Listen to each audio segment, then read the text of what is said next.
Nós nunca tivemos carros que curvam tanto, andam tanto e parece que ninguém se entusiasma. E as versões normais às vezes também já andam muito bem.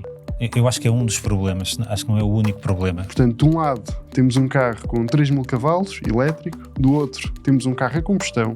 E com 6 vezes menos potência, é 10 segundos mais rápido. E é impossível descompensar aquele carro. Não é.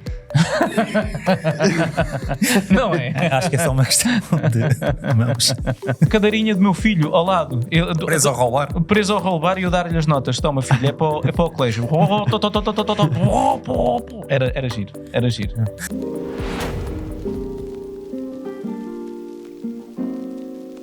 Nunca tivemos tantos desportivos elétricos no mercado, mas as vendas deste tipo de modelos teimam em não arrancar. Hoje, no Autorádio, vamos tentar perceber o que está a correr mal. Será o preço? Será o peso? Será a falta de emoção e a falta de barulho?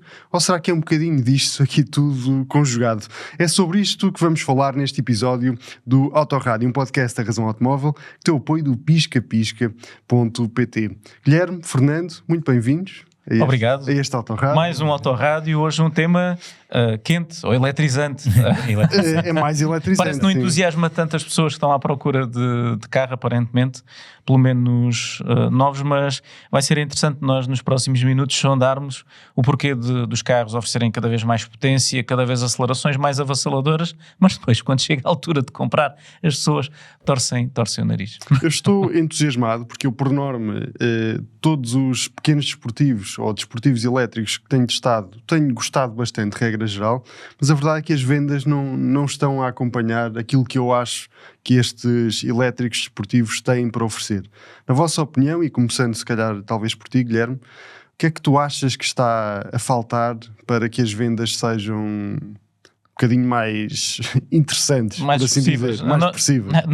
Nós reunimos para este podcast alguns números, para não parecer que estamos a fazer uma homilia contra os elétricos ou a favor dos carros com motor de combustão. Não, fomos ao mercado ver os dados e efetivamente as vendas estão muito aquém daquilo que seria expectável. Quando lanças um Abarth 600E e vendes em 2025, até há uns meses a esta parte, até setembro, apenas 614 unidades, ou o 500E vendeu a nível europeu. Mas também lá fora, o que é que existe mais para estes mercados? Sim, mas para não confundir ser a nível nacional. Sim, são números até setembro. Se fosse nacional, seria espetacular. Seria extraordinário. Exatamente. Mas bem colocado, Fernando. O Abarth 500E não chegou às 1000 unidades. Bem, enfim, o MG Cyberster, aquele a Roadster da MG também vendeu 1544 unidades. Há aqui uma exceção, mas depois já vou responder à tua questão. O Alpine A290 vendeu 5521 unidades. Mas porquê é que todos os restantes carros, e mesmo assim não são vendas extraordinárias, expressivas, é um sucesso muito moderado? E estamos no início do modelo, mas nós normalmente assistimos a este fenómeno, que é as vendas arrancam bem, mas depressa também ficam satisfeitas as necessidades do mercado, os early adopters, relativamente a estes modelos. Vamos primeiro à parte da estranheza, se calhar. O que é que me dizem? Vamos à parte da estranheza. Nós nunca tivemos carros que curvam tanto, andam tanto e parece que ninguém se entusiasma. Eu acho que nós começámos a normalizar carros que oferecem 500 cavalos, 600 cavalos, 700 cavalos, 800 cavalos e parece que já nada entusiasma. Eu a 3 de janeiro de 2026, portanto faltam poucas semanas, falta um mês e tal, vou fazer 40 anos e recordo-me de me entusiasmar com os Polo G40s, que não travavam, não curvavam e andavam muito bem a direito. Às vezes, gostavam muito de andar de lado. Estes carros, não passam nem sequer chapa a isso, mas ninguém sonha com eles. E eu acho que o problema dos carros elétricos, destes desportivos elétricos, radica em duas partes. E não é uma questão técnica, não é questão tanto do peso, nem da performance. É, em primeiro lugar, do preço. Estamos a falar de grande parte dos carros que nós acabámos de mencionar, mais de 40 mil euros. É um valor muito, muito grande e nós estamos a falar de carros que são brinquedos, que são carros para ser o segundo carro de casa ou um carro para ir para o trabalho com um bocadinho mais de estilo. E quando tu tens este valor para gastar, bem, então tens um leque de opções muito vasto sobretudo no mercado de usados, porque as pessoas, acho que quando estão à procura deste tipo de carros, não procuram, deixa-me ver o que é que existe novo. Não, as pessoas procuram, deixa-me ver para o meu orçamento de 40 mil euros, 45 mil euros, 35 mil euros, o que é que existe. E há muitos brinquedos por esse valor, aliás, basta ir ao Pisca, há lá mais de 50 mil carros, naturalmente que brinquedos não são 50 mil, se calhar são 10 mil, mas há muita coisa interessante para comprar. Eu, por exemplo, entusiasmo-me agora com Honda Integra Type R, que está à venda em Setúbal, na Samucar. Sim, mas isso sim desperta muita paixão, não é? Não só pelo motor que tem. É de cor? É branco, estofos encarnados. Aliás, não devia de haver mais nenhum Type R noutra cor. Devia de ser obrigatório. Não, estou a brincar. Mas é naquele branco. É um carro raro cá em Portugal. Sim, não é muito comum, mas eu de vez em quando cruzo-me com alguns e já apanho também amarelos, também não só brancos. Venham, eu também adorava ter um amarelo. Pá, lá está, não é um carro para andar todos os dias, senão toda a gente também sabia onde é que eu andava. Mas lá está, é um carro com 197 cavalos, só que grita, só que tem uma frente extraordinária, tem uma caixa de velocidades. Eu acho que estas questões da venda dos elétricos não se colocaria tanto, mas eu não quero dominar aqui o assunto, nem quero desviar para um Integra. Está para quase 40 mil euros. Eu lembro-me de ver aqueles carros por 20 mil. Pois. Eu lembro-me, caramba. Mas está tudo mais caro. Está tudo mais caro. Não vale a pena chorar. Não vamos desviar, não vamos fazer perguntas sobre o carro. Mas quero passar a bola ao Fernando. Eu acho que é uma questão de preço e talvez lançando já um guia para o futuro. E as versões normais às vezes também já andam muito bem. Nós já vamos tocar nesse ponto a seguir, porque eu acho que esse pode ser um dos problemas das versões mais desportivas. Mas, Fernando, só para arrumarmos aqui esta parte, também concordas com o Guilherme quando ele diz que o maior problema era uma boa compra? Sim, senhor. O maior problema destas propostas é o preço. Eu acho que é um dos problemas, acho que não é o único problema, porque estamos a falar de pequenos desportivos, pocket rockets, hot hatches, que efetivamente estão muito caros até em comparação com aquilo que antes havia pelo mesmo preço a gasolina, mas também já vimos, por exemplo, no mercado dos hiperdesportivos, estilo o Rimac, Nevera, entre outros, que apesar de serem uma produção muito limitada e custarem milhões, também não estão a cativar como os carros a combustão. Basta referir, por exemplo, não saindo do universo da Rimac. Falar da Bugatti, não é? Exatamente. O Bugatti esgotou, mal saiu. Ou, aliás, já devia estar esgotado antes da gente ver o carro. Enquanto o Rimac ainda estão aqui a tentar criar versões especiais para conseguir vender o que falta. Não, e o carro tem feito todo o tipo de recordes. Sim, exatamente. É um dos carros mais rápidos do planeta. Completamente alucinantes. E nem isso está a cativar as pessoas para abrirem a carteira aí. Olha, dá-me cá um. Olha, eu acho muito mal. Quer dizer, eu arranco este podcast a falar dos Abarths e dos. Sim, mas eu ia para aí. E tu trazes-me super carros para cima da mesa. É só para. Está a brincar. Mas é só mesmo para perceber que o argumento do preço, se calhar, não é o único argumento que está aqui em causa. Eu acho que aqui é um argumento mais subjetivo, que é a questão da emoção, como tu disseste, estes carros têm que ser desejáveis, e eu acho que ainda não têm esse ingrediente, esse fator adicional que nos leva a querer esse carro, apesar de andarem muito bem. Eu também já conduzi alguns e efetivamente são muito rápidos, muito competentes, mas acho que falta ou seja, esse ingrediente da emoção e também da interação com o carro. Achas que, por exemplo, soluções como aquelas que a Hyundai deu ao Ioniq 5N e também agora mais recentemente ao 6N, como por exemplo as passagens de caixa simuladas, vocês acham que pode ajudar a atenuar um bocadinho isso que estás a dizer, esta ausência de ligação entre o condutor e o carro? Eu aí se calhar até passava a palavra ao Guilherme, que eu infelizmente ainda não tive a oportunidade. Não, e o Guilherme já conduziu um 5N em pista. Exatamente. Mas temos de resolver isso, porque o carro é extraordinário, o carro é magnífico, é um gestor de conduzir, adoro o carro. Eu adorava ter 5N na garagem. Isto parece contraditório relativamente àquilo que estava a dizer, mas não é de todo, porque a Hyundai conseguiu fazer com aquele carro uma diferenciação face a todos os outros modelos. Tu pegas naquele carro e sentes que estás a conduzir algo especial, e isto faz toda a diferença, e é algo que os desportivos elétricos estão com dificuldade em conseguir fazer, uma diferenciação face às versões base. Aliás, falando de tecnologia, os elétricos estão a ser vítimas do seu próprio sucesso. E que sucesso é esse? Olha, estávamos há pouco a falar do Alpine A290 e já vou responder à tua questão, que é uma versão musculada e muito melhorada do Renault 5.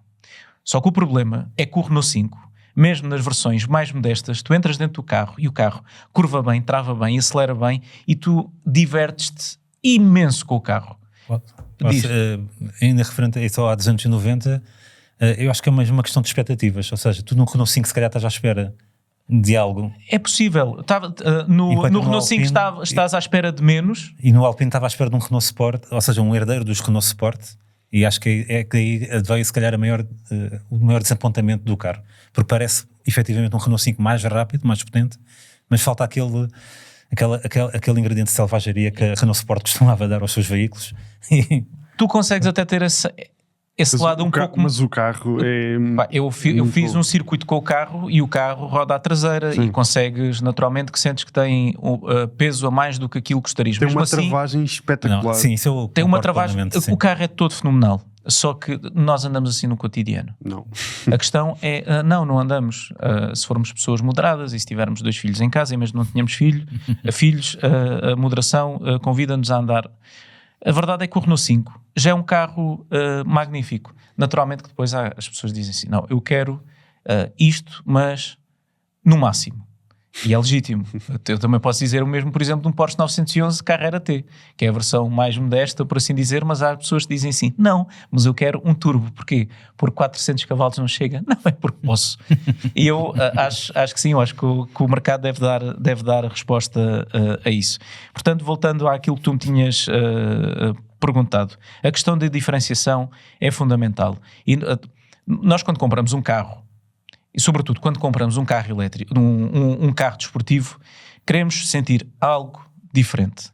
E a verdade é que a eletrificação vem nivelar o jogo todo. Yeah. Praticamente todas as marcas dizem, eu posso lançar um desportivo, eu posso fazer isto, eu posso fazer... E podem, efetivamente. Porque a alma do carro com motor de combustão estava onde? Estava no motor. Grita de forma diferente, por exemplo, olha, estávamos a falar do Integra Type R, tem 197 cavalos, mas tu tens de trabalhar para ir buscá-los, porque eles estão lá em cima, não estão cá em baixo. Tens de utilizar a caixa, tens de esforçar, tens de suar. E depois a caixa é espetacular de usar. E a caixa é espetacular de usar, ou seja, tu queres te entreter. Exato. E tudo o que as marcas podem dizer, mas é falso. Ok, mas tudo o que as marcas possam fazer para nos entreter a bordo de um carro, façam-no. Vai ser muito bem-vindo. Eu comecei este autorrádio por dizer que não vou tirar a toalha ao chão. E nós estamos a assistir à primeira vaga de desportivos. Vão chegar a segunda. E daqui a pouco seguramente já vamos falar dessa segunda vaga. Mas se nós resolvermos aqui algumas questões de redução um pouco do peso, sobretudo redução do valor, podemos ter uma vaga de carros. Aliás, já estamos a ter. De carros que são muito interessantes de conduzir, que são entusiasmantes, recorrendo um pouco ao exemplo do carro que não é um desportivo. Vou já fazer este disclaimer, aliás, vão perceber. A eletrificação veio democratizar o acesso a potências mais elevadas, a carros até mais interessantes de conduzir, porque não me venham com isto era muito giro, era o Golf 1600 que eu tinha na garagem, com aquele motor de 101 cavalos. Até o de 65, começou por 75. Ou de 75, que aquilo, que o motor gritava, não, estes carros são muito mais e travam e curvam, só que nivelou-se tudo muito por cima. Os elétricos vieram nivelar tudo por cima, portanto é por isso que eu estou a dizer, os elétricos, os desportivos elétricos estão a ser vítimas do sucesso das versões normais. E isto ia mencionar o Tesla que nós trouxemos ao usado da semana. Aqui ao nosso canal de YouTube foi um sucesso. Tu agora por 20 mil euros consegues ter um carro com 350 cavalos na garagem e chegas ao final do mês e não tens uma conta gigantesca de travões, de questões mecânicas. Não, tens um carro normal que vai para o ponto A e vai para o ponto B com custos de utilização baixíssimos e que quando chega a uma estrada um bocadinho mais revirada tu dizes assim, aí vou aqui hiper entusiasmado. Não, mas vais a fazer aquelas curvas um pouco mais animadas e vais com um sorriso no rosto. Eu não sei, mas eu por mim falo. Eu consigo retirar às vezes prazer de condução de um desportivo, de um carro normal, de um trator, de uma motorizada, às vezes desde que tenha motores, mas isto, lá está, é a minha parte mais petrolhead a falar. Deixa-me dar um contraponto. Concordo que a gente pode extrair prazer de vários tipos de carros, até daqueles menos previsíveis, mas eu durante os dias que conduzi o Alpine A290, infelizmente colocaram-me nas mãos um rival a combustão na forma de um Ford Fiesta ST. E tudo o que faltava ao Alpine tinhas no Fiesta ST, assim, à barda, basicamente, desculpem a expressão, à barda. Porque um motor com apenas 3 cilindros, apesar de só ter 3 cilindros, com uma energia brutal e com caráter, com um motor nervoso, uma caixa que também era um mimo de utilizar, e depois o carro mesmo dinamicamente, acho que ensinava uma coisa ou duas ao Alpine A290, porque tinha uma frente mais incisiva, tinha uma traseira, pelo menos... O Guilherme disse que em circuito o Alpine até consegue rodar a traseira mas obriga a velocidades completamente absurdas que não é confortável na via pública, obviamente. E o Fiesta nesse aspecto entretém muito mais sem estar sempre com a faca nos dentes. Sim, isso é um ponto com o qual eu concordo muito, que eu sinto por vezes com este tipo de elétricos, e eu também já tive a oportunidade de conduzir alguns destes em pista, o 5N, o Abarth 600E, o próprio Alfa Romeo Junior Veloce, e concordo com isso que estás a dizer. Para os carros se tornarem se calhar mais divertidos é preciso já andar a ritmos que obviamente não combinam com aquilo que nós podemos fazer na via pública. Mas de qualquer forma... E se nós pegarmos num Fiesta ST, num Mazda MX-5, são carros que mesmo a velocidades mais baixas já nos conseguem dar níveis de prazer e de emoção muito mais elevados. Mas de qualquer forma, só para completar o teu raciocínio, ou pelo menos para complementar, acho que o problema não é só dos elétricos, porque também havia desportivos a combustão que para sentir, não é sentir, ou seja, sentir o carro mexer um pouco, que é aquilo que nos dá, se calhar estaríamos o grande gozo, já também tinhas que andar a velocidades completamente absurdas, porque os carros hoje em dia são estupidamente eficazes. Sim, estavas a falar e na minha cabeça estava aqui a aparecer um modelo que encaixa perfeitamente nessa descrição. Mercedes A45S. São 421 cavalos, o carro é tremendo, é um foguete em linha reta, mas depois até começarmos a conduzi-lo à bruta mesmo, porque não há outra maneira de o dizer, o carro parece curva sobre carris e é impossível descompensar aquele carro. Não é. Não é. Acho que é só uma questão de mãos. Não, mas é difícil. Não, tens que começar a provocá-lo muito para ele. Tens de provocar e percebes não está na natureza do carro, na afinação que dá de fábrica. Não. Percebes que é um bocadinho contra a natura. Mas o carro é tremendo e com a última atualização que ele sofreu, eu acho que ficou bastante melhor. Ficou. Olha, entretanto, o Fernando estava aqui a falar do Fiesta ST e estava a abrir o pisca e meti aqui o filtro para metermos os carros mais potentes. E então, aqui está o problema de alguns destes carros. É que quando nós vamos ao mercado de usados, temos um Ford Fiesta ST, por exemplo, aqui, que está à venda em Tondela, por 20.500 euros. Temos um ST Edition com azul magnífico, por 26 mil euros, 23 mil euros, com poucos quilómetros. E é um carro que eu digo assim, não, eu quero ter isto. Aliás, até dá aqui uma versão, depois vou pedir ao Pedro Alves, que está na Regi, que coloque. Temos aqui um Ford Fiesta MK7 Proto, mas eu acho que isto não dá para ir para o trabalho. Não, isto é uma versão de rallies. É uma versão...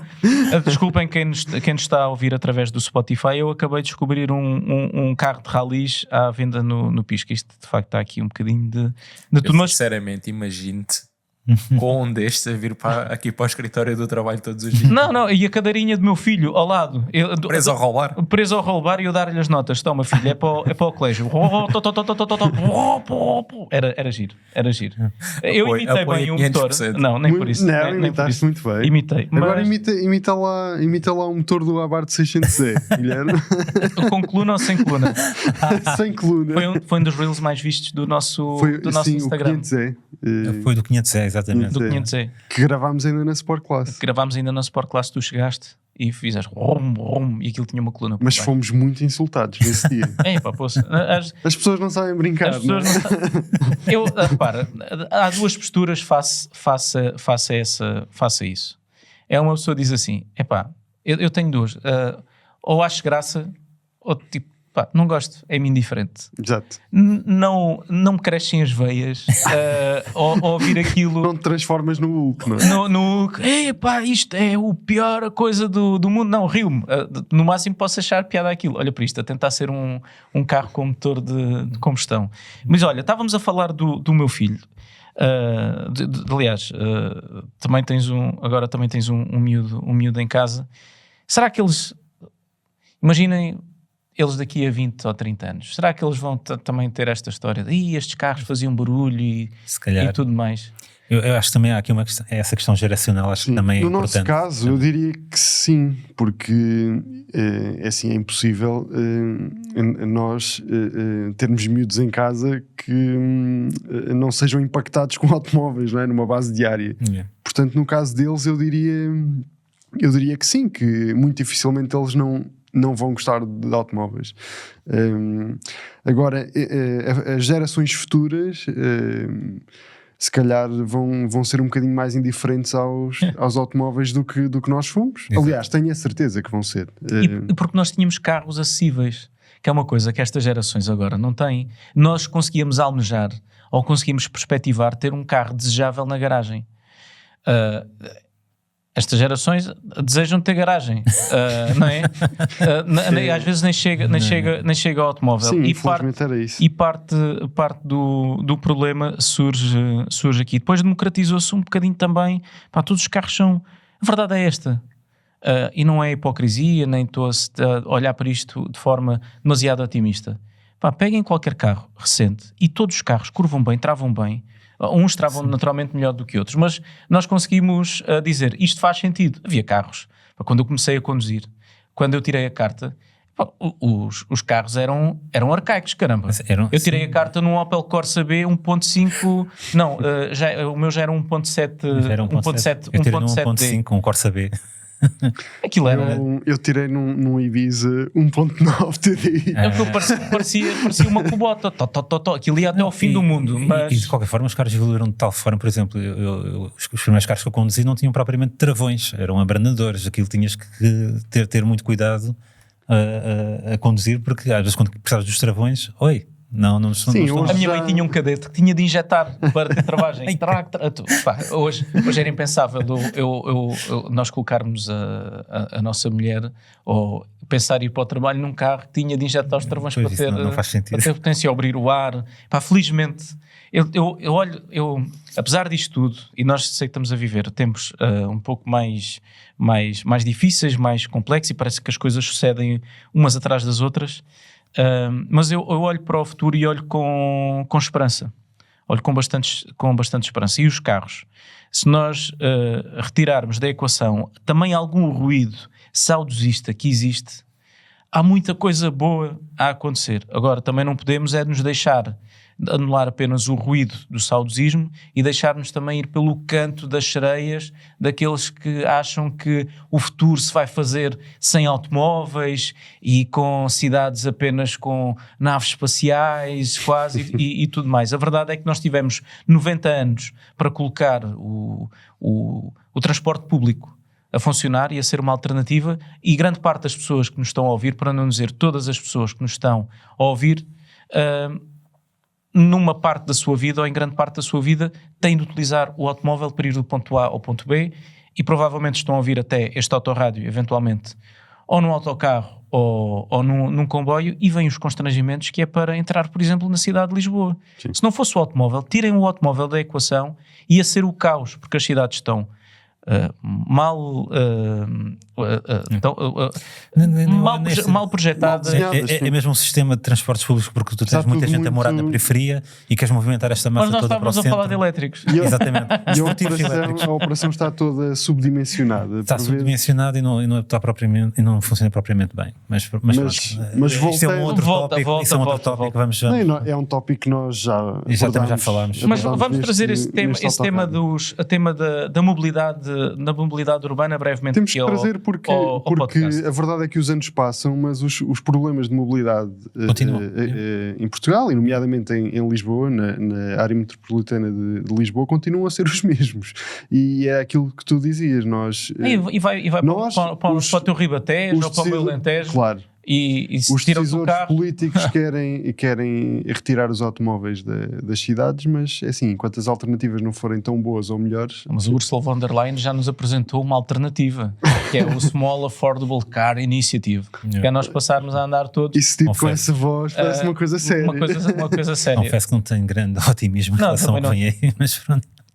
É assim, eu acho que é melhor do que não se estar a fazer nada, mas... penso que ainda não é aquilo que nós precisamos. Isso também é um outro tópico que a gente depois pode voltar a falar, mas é só para dizer isto. Estão a complicar o que é simples.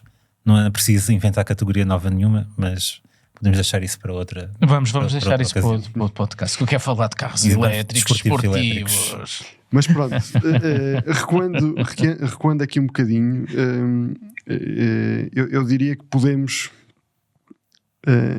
olhar aqui para um exemplo que acaba por tirar aqui toda e qualquer dúvida em torno do preço elevado. Porque quando falamos de brinquedos, há poucos nomes mais capazes do que o Porsche 911. Vocês sabem quantos Porsche 911 é que se venderam na Europa até setembro de 2025? Contam, por favor. 18.127 unidades. Estes elétricos todos juntos não fazem metade do que o Porsche 911 vendeu. Portanto, é mesmo uma questão de desejo, de vontade das pessoas terem um carro um bocadinho mais especial. E é uma caixa que estes elétricos não estão a conseguir preencher definitivamente. Olha, vamos recuar até 2017. Quando é que começou esta apoteose com os carros super desportivos elétricos e começaram-se a apresentar e tudo mais? Acho que nós já trouxemos, já mencionámos Mater Rimac aqui noutro podcast. Ele próprio admitiu. Quando nós começámos a perspectivar todos estes carros para o futuro, olhávamos para a eletrificação como a derradeira expressão de performance. E quando tu fazes um desportivo, o que é que procuras? Procuras a derradeira expressão de performance. E começaram a vir os carros com 800 cavalos, com 900 cavalos, com 1000 cavalos, e começou-se a perceber algo fundamental, que era, nós estamos a aumentar a potência dos carros, mas ninguém se está a entusiasmar. Eu dou-te um exemplo, se quiseres, por favor não peças isso, senão vou ter de recorrer mesmo à minha memória, mas pelo menos 10 exemplos de carros 100% elétricos com mais de 1000 cavalos. São mais casmães. São mais casmães. Se eu recuasse até, nem preciso recuar muito tempo, até 2010, até 15 anos, e fosse dizer ao Guilherme, olha, daqui a 15 anos, carros nas ruas à venda com mais de 1000 cavalos, vais encontrar isso na Porsche, vais encontrar isso numa marca generalista, vais encontrar quase todas as pessoas vão conseguir fazer carros com esse nível de potência. Até a Hyundai vai conseguir fazer um carro com 650 cavalos. Eu dizia assim, o que é que andei a fumar? Em primeiro lugar estou a falar com o Guilherme do futuro e em segundo lugar, pior ainda, ensandeceu, porque está-me a falar de carros com mais de 1000 cavalos. E por um preço que não é caro, obviamente, mas não é uma fortuna. Repara que o primeiro carro com 1000 cavalos, o Veyron era 1 milhão. E eu lembro-me. E agora compras um carro com 1000 cavalos por 100 e poucos mil euros. Okay, não, e eu lembro-me da minha reação quando vi o Veyron. Eu pensei, o que é isto? Isto era o pináculo dos pináculos e... Isto é a melhor coisa de sempre. Conseguiram fazer um carro com mais 1000 cavalos que dá para ir às compras e dá para fazer o nosso cotidiano, Exato. dá para fazer tudo. Que maravilha da técnica. E depois, pumba, metem um motor elétrico e conseguem tudo isto. Temos um Model S hoje em dia mais por 101 vezes. Mas isto não faz sentido. Esta faz sentido, esta parte entusiasma-me. Nós conseguimos ter... agora coloca-se também, ainda estamos a colocar, a democratizar mísseis para andar em mãos, não deixam, seja elétrico, seja com motor de combustão, não deixam de ser carros com 600 cavalos, com 700 cavalos. Com um nível de performance. Com um nível de performance que não está... Super desportivos. Eu pergunto-te uma coisa, Guilherme. Nós precisamos ter 350 cavalos numa pequena berlina familiar. Não. Posso? Podes, força. Claro que sim. Deixa puxar aqui a idade, os galões da idade, só por uma razão. Não sentem que isto da potência se tornou numa espécie de... Esta conversa, desculpa lá, esta conversa da potência é mais antiga que a vovozinha. Quando até aos anos 90, quando a Lotus pegou num Opel Omega e deu-lhe 367 cavalos, foi assunto de Parlamento Britânico para o Parlamento Britânico discutir, porque era um carro absurdamente rápido que estava acessível também a um papá de família, um senhor de negócios ou algo assim. Não era preciso comprar um Ferrari para ter aquele nível de performance, ou um Porsche 911 Turbo ou algo assim. Por isso esta conversa já vem atrás. Precisamos mesmo desta potência, precisamos mesmo disto. Só que sabes como é que é?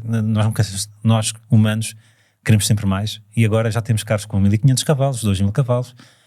Tudo bem, então está no reino dos supercarros, mas por exemplo aquela berlina, a Xiaomi, o SU7 já tem 1500 cavalos e aquilo custa quanto? Menos de 100 mil euros na China?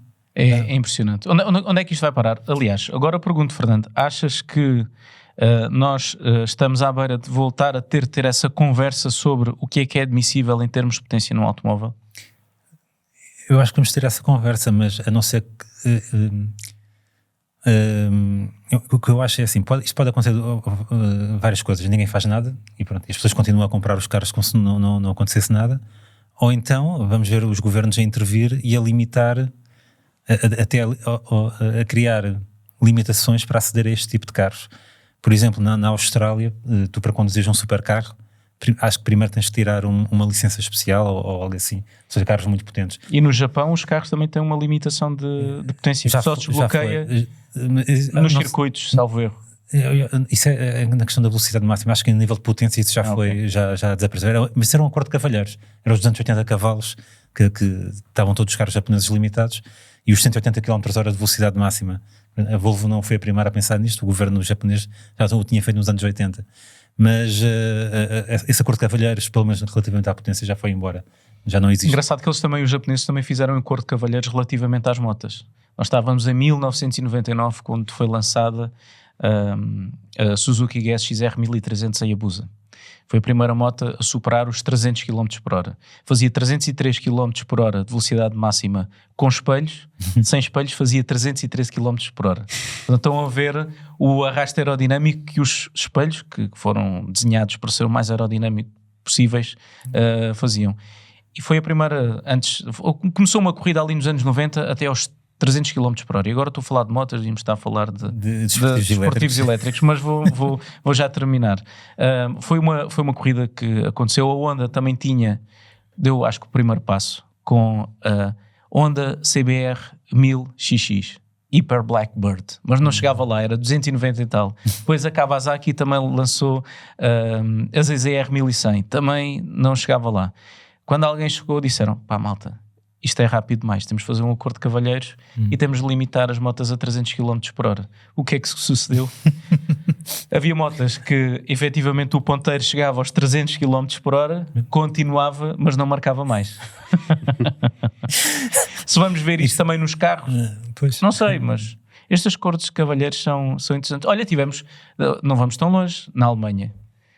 Os carros limitados eletronicamente a 200 estamos a ir tão longe e aqui ao pé de casa tínhamos um exemplo tão bom. Mas havia uma exceção, a Porsche estava fora desse acordo, mas ou seja, estava tudo acordado entre eles. A Porsche podia passar esse limite, mas a Mercedes, BMW e Audi não podiam. Mas isso também já foi tudo. Agora pagas X e deslimitas aquilo para os 280, 300 e o que for necessário. Mas essa questão que tu levantavas das pessoas terem de ter uma licença especial, eu acho que mesmo por parte das marcas, quando estamos a falar de carros de 170, 180, 200 mil euros, também devia de haver aqui, até para dar uma experiência diferente ao consumidor, oferecer-se um curso de condução. Estamos a falar de carros balísticos. Algumas marcas oferecem isso.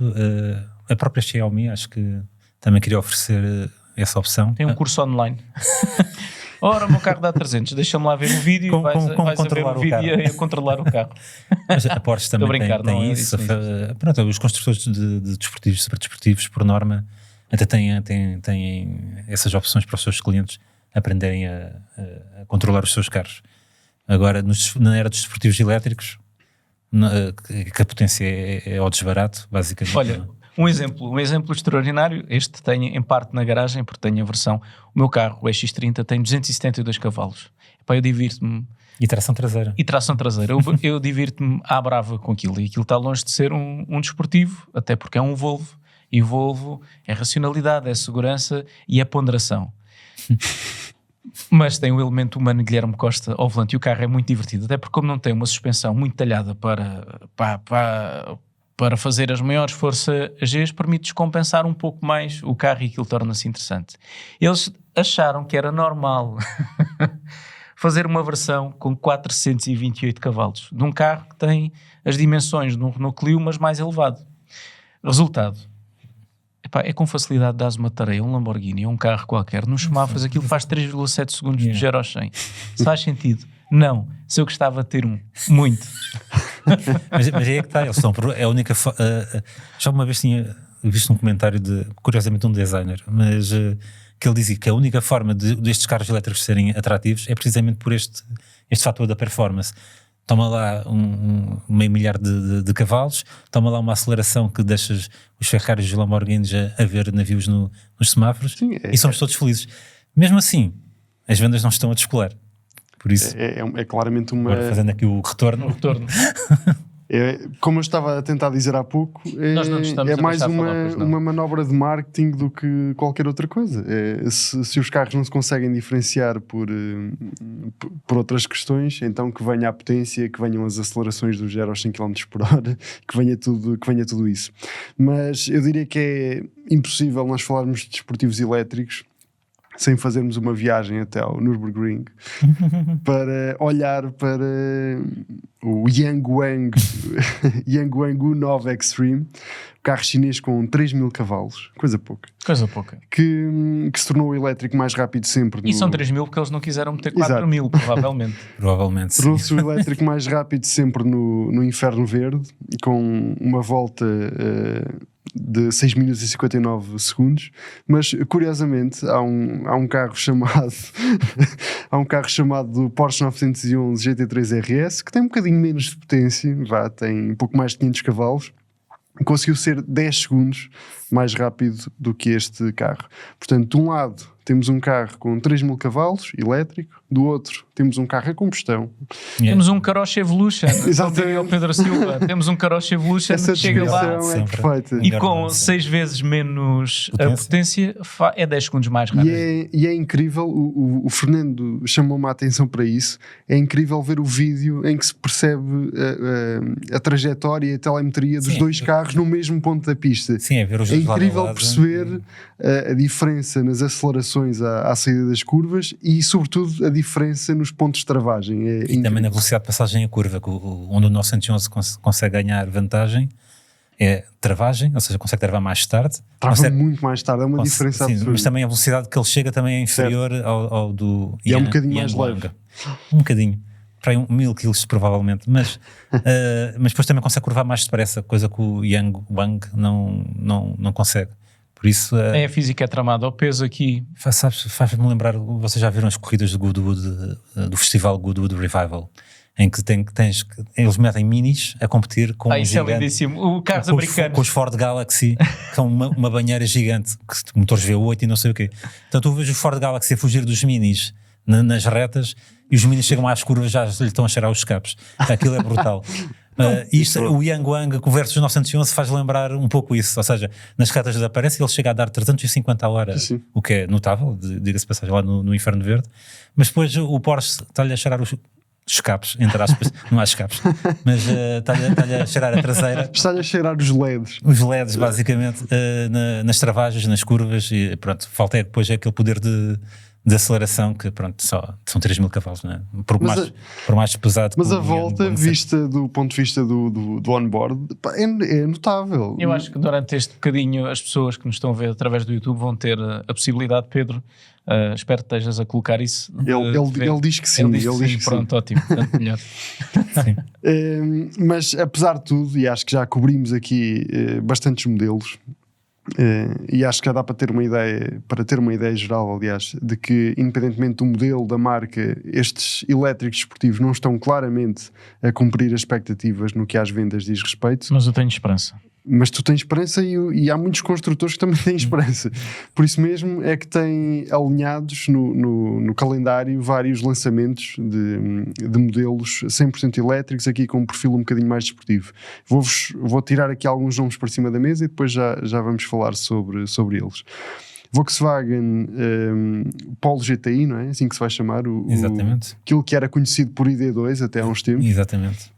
Peugeot E208 GTI, o futuro Opel Corsa GSE, que também vai ser uma proposta certamente muito interessante, ainda que antes o GSE da Opel seja o Mokka. É um carro que nós em breve vamos ter a oportunidade de conduzir em circuito. Temos também o Lancia YHF, temos os sucessores elétricos, quer do Alpine A110, quer dos Porsche 718, ainda que já tenha existido aqui uma espécie de volte-face, e ao que parece estes dois modelos vão ter versões elétricas e também versões eletrificadas, mas há aqui muita coisa que vai chegar ao mercado nos próximos tempos e que de certa maneira vai tentar mudar aqui o curso da história, não é? Destes todos há um que me entusiasma e que eu acho que pode correr bem, como está a correr moderadamente bem o Alpine A290, que é o ID Polo GTI, é assim que se vai chamar? ID Polo GTI, exatamente. ID Polo GTI. Este carro já teve 50 nomes. Exato.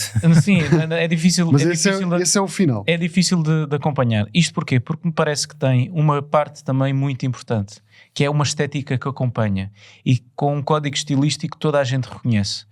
Os bancos com o padrão em xadrez, a sigla GTI, não vai ser GTX nem outra coisa derivada daí, e transporta-nos para uma época e para um tempo onde a sigla GTI, felizmente isso ainda acontece, ainda nos entusiasma.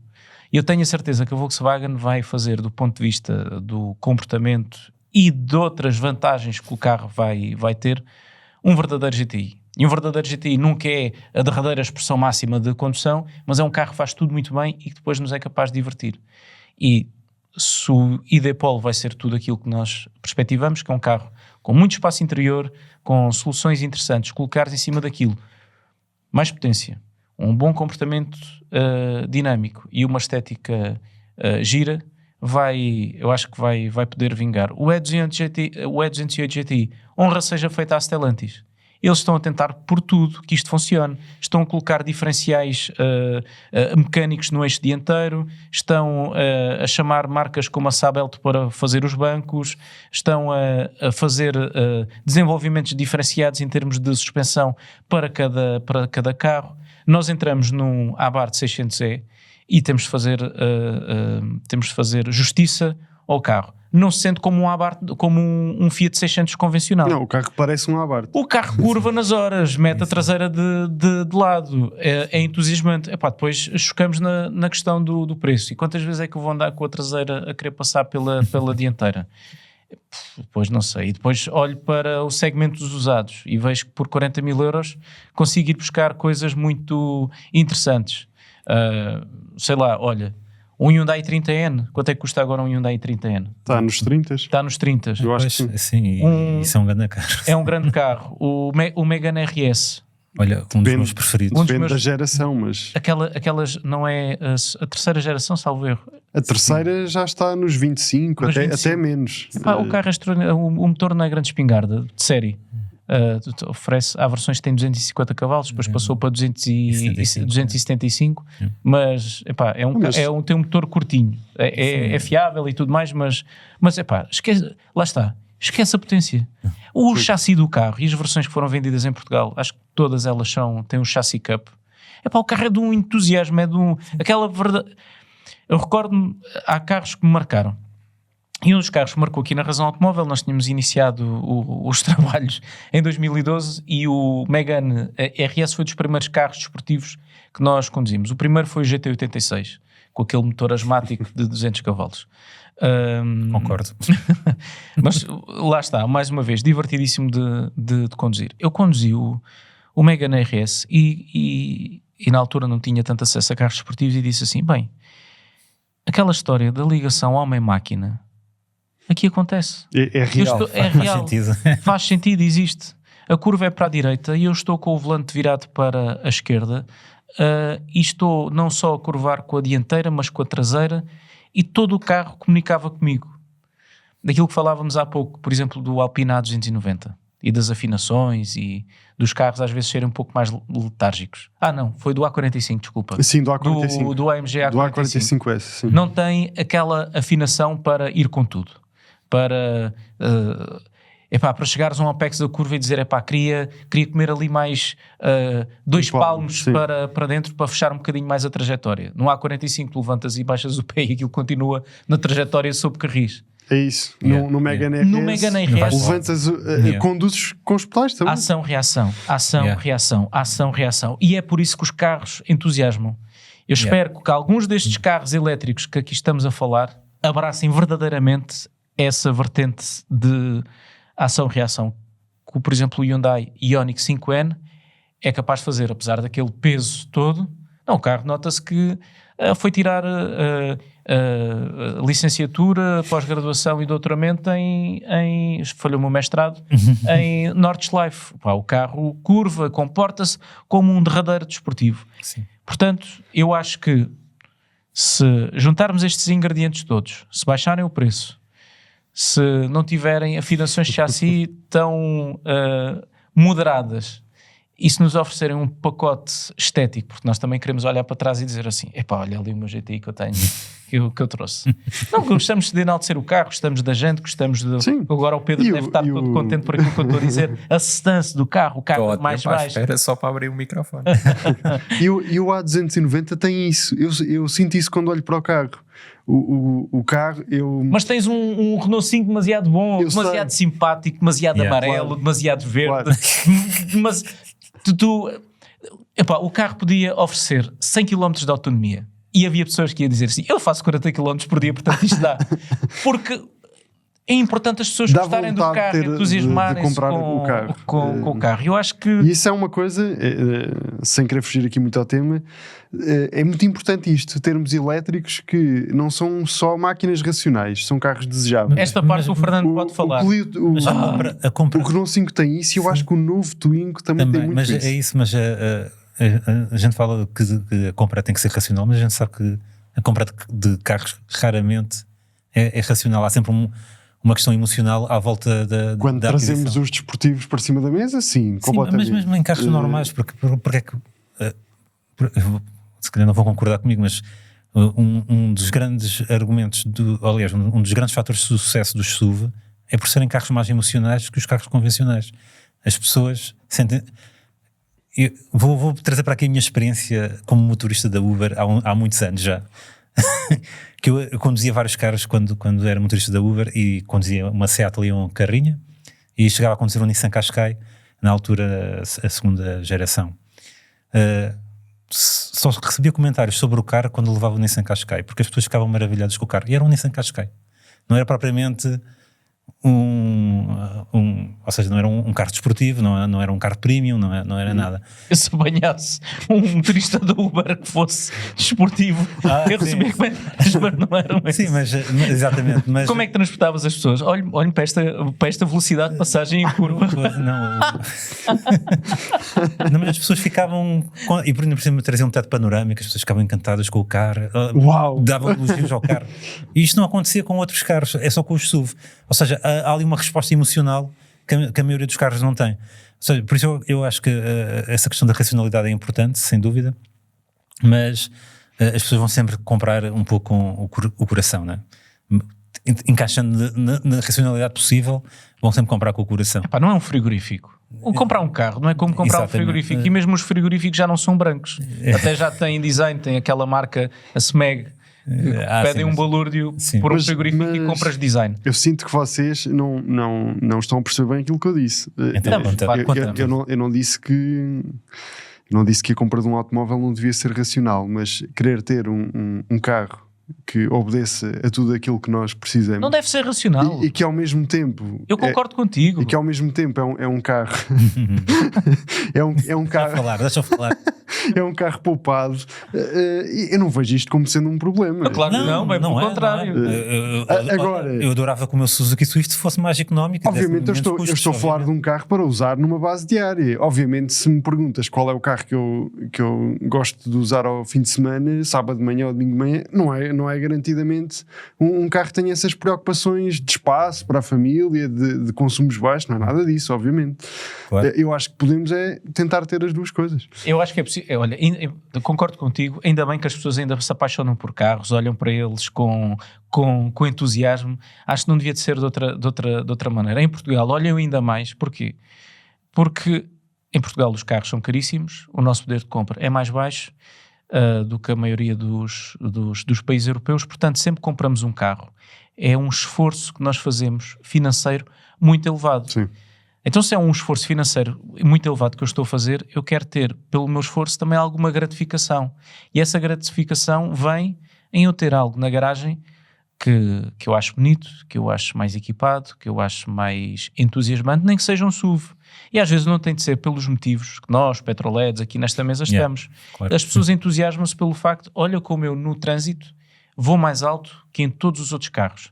E dá uma percepção de segurança que pode não ser real, mas dá uma percepção de segurança diferente e trazes mais carro para casa por um adicional de preço ligeiramente diferente. Portanto, eu compreendo o sucesso dos SUV. Aliás, todos que estamos aqui nesta mesa compreendemos o sucesso dos SUVs. Se é racional, naturalmente não, porque eles consomem mais, porque eles curvam pior. Porque provavelmente a suspensão é menos confortável porque tem de ter em linha de conta peso extra e a altura extra e o centro de gravidade. Centro gravítico, era isso. Obrigado, Fernando. E há um caso que encaixa perfeitamente aí, que são os SUV Coupé, porque nesse caso nós nem sequer conseguimos transportar mais do que transportaríamos numa carrinha. Mas é curioso que não há marcas que já estão até a desistir ou pelo menos a reduzir a oferta, porque nem sequer estão a ter o sucesso comercial que se esperava. Mas houve uma febre gigante dos SUV. Sim, houve sim. Houve muitas. Simplesmente passaram. Como os descapotáveis com capota metálica. Não vamos falar nisso. Isso era horrível. Mas foi uma febre e depois passou. É uma febre, mas olha, é uma febre e pronto, contra mim falo que já disse mal dos Coupé Cabriolet umas 300 vezes aqui no Autorádio. E quando eu dei por mim, até me senti envergonhado. Estava a ver carros desses. Estava a ver carros desses estava a ver carros desses no Pisca. Mas agora se calhar o que interessa, voltando ao nosso tema principal, que nós estamos aqui com... E nós temos de fechar, nós daqui a pouco estamos aqui há 2 horas já, não? Mas agora a questão é como é que eles vão conseguir dar aos desportivos elétricos ter essa resposta emocional para as pessoas aderirem a esse tipo de carros. Eu acho que estas soluções como as passagens de caixa virtuais e o próprio ruído do motor salve seja, acho que mesmo não sendo a solução perfeita, porque eu ainda agora tive a oportunidade de experimentar isso no novo Honda Prelude e confesso que ao fim de 10, 15 minutos aquelas passagens de caixa já me estavam a irritar um bocadinho, mas acho que por exemplo numa ida a circuito acho que podem ajudar, podem criar aqui um ponto de conexão extra entre o condutor e o automóvel. Olha, as passagens de caixa são como as anedotas. Se forem bem contadas, têm piada. As caixas falsas, se forem bem desenvolvidas, também têm graça. Aconteceu isso com o Ioniq 5N. aquilo chegas ao limite suposto falso do motor, até tens um conta-rotações à tua frente, e o carro chega ao corte, não anda mais, aquilo está muito bem feito. E cada vez que tu tens uma passagem de caixa, tens um coice, que também é falso. Sim, no prelude mas também. tu de repente pensas assim, mas será que eu não tenho mesmo aqui um motor de combustão aqui escondido a algures? Porque aquilo está bem feito. Se o carro se torna mais rápido, não se torna mais rápido. Se aquilo torna a condução mais eficaz, também não torna a condução mais eficaz. Mas se é mais divertido, é mais divertido. E às vezes é isso que nós procuramos, é diversão. Quando eu pego num Sax Cup, temos aqui a ouvir a conversa, aquilo está longe de ser eficaz. Eu pego na direção, a frente daquele carro parece uma anedota, as suspensões também, aos tempos atuais. E quando saiu, caramba, um Sax Cup, isto é verdade, Pedro, nós precisamos rebaixar um bocadinho o carro. Tu também tens razão nesse aspecto. Agora estão a falar de carros que eu gosto. Mas aquilo não é propriamente a coisa mais avassaladora de todos os níveis. Mas entretém, às vezes o que é necessário é o carro ser divertido. Com uma boa anedota. Posso só interromper um segundo? Podes. Vamos pôr aqui em fora de pé e pedir aos nossos ouvintes para fazer uma petição para o Guilherme Costa gravar o Sax Cup. Uma petição para eu gravar um Sax Cup e trazer isso ao canal. Exatamente. Há uma maneira melhor de fazer isso, que é, então, se quiserem que o Guilherme grave o Sax Cup, comentem neste autorrádio, nos comentários deste autorrádio. Qualquer coisa serve. Eu vou fazer esse conteúdo de chapéu. Para trás. Gosto. Eu faço toda a direção desse vídeo, se não te importares.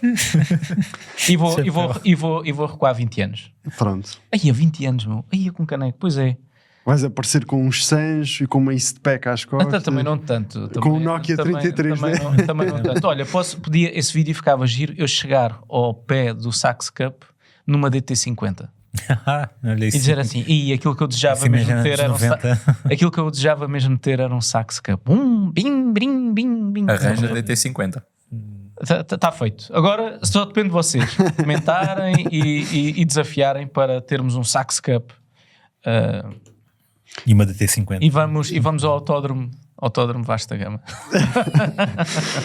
Não era assim que eu estava a imaginar encerrar este autorrádio, mas foi uma bela surpresa. Eu diria que esse vídeo precisa urgentemente de acontecer. Olha, eu vou ver se há Sax Cups à venda no Pisca.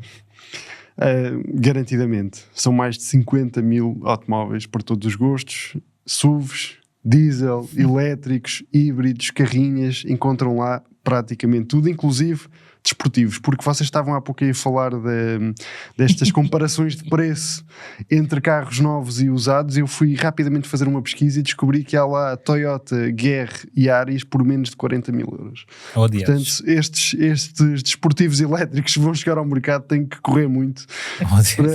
Que é mais ou menos o que custa agora um Sax Cup. Está aqui um com 120 mil km à venda em Odivelas por 15 mil euros.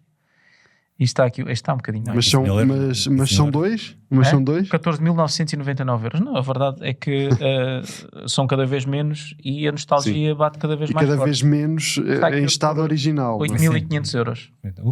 Ups, já deve ter desaparecido. Mas pronto, enquanto o Guilherme continua nesta sua pesquisa por um Sax Cup, um segundo Sax Cup, porque já vive aqui nas instalações da Razão Automóvel, eu convidava-vos a passarem em razãoautomóvel.com, onde encontram todas as novidades da indústria automóvel mundial, também a passarem em piscapisca.pt, o parceiro deste nosso autorrádio, e obviamente marcamos encontro na próxima quarta-feira para mais um autorrádio. Um grande abraço a todos e fiquem bem.